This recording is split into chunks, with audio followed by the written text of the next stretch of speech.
with me while I talk about some things that I have learnt about in 2024 that I would definitely be either applying to my life in 2025 or just holding on forever. The first thing I have definitely learned is that in order to heal, you're going to do things that people aren't necessarily going to be happy about. But I had to realize I'm 22 and I need to start making decisions that are going to benefit my future, even if it makes people around me upset. I understand that my family want what's best for me and they have all the best intentions for my life, but I knew and I had a strong stirring and conviction that I needed to start going to therapy because I was starting to bleed on others. It told me at the start of the year that I would have started seeing a therapist. Even if you had told me this time last year that I'm seeing a therapist, I would have literally looked at you in the face and laughed. For the longest time, I have been seeing a therapist and I definitely recommend it, even if you don't think you need one. Like, even if you just need, if you don't think you need one, you probably do. For the longest time, I was like, nah, I don't need to see a therapist. Like, I'm good. I've got God. Like, God's got me. I don't need a therapist. The thing I have learned is it is okay to start again. It is okay. You are young. You have a whole lot of life to live. If you don't feel that something is for you anymore, it is totally okay to take a step back, reflect, and start again. It is totally okay. I've done it so many times, and obviously my grandparents are growing old. They want to see me graduate. They want to see me do all those things. But at the same time, if something is draining you and if something is not, and that's not to say you're not always going to be happy in life. So if you're chasing happiness, good luck.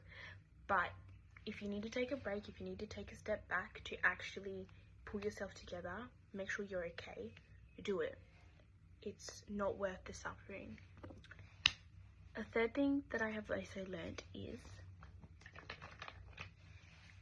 sometimes you do not need to know the answer to everything. I've literally learnt this the hard way.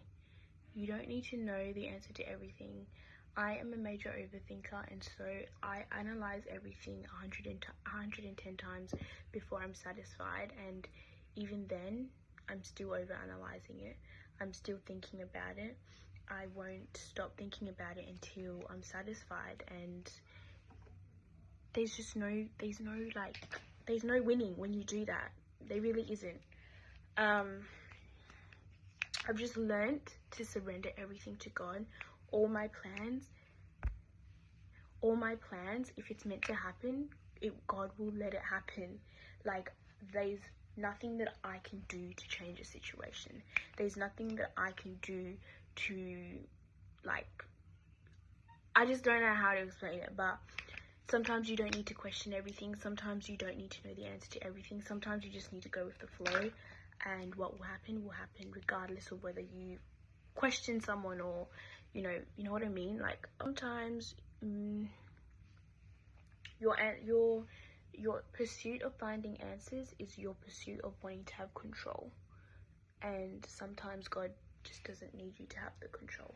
Sometimes you just need to let God handle situations and watch from the back seat of the car, because God's the driver of your life. Another thing that I have learnt is you do not need to share every plan and idea that you have, that God's given you.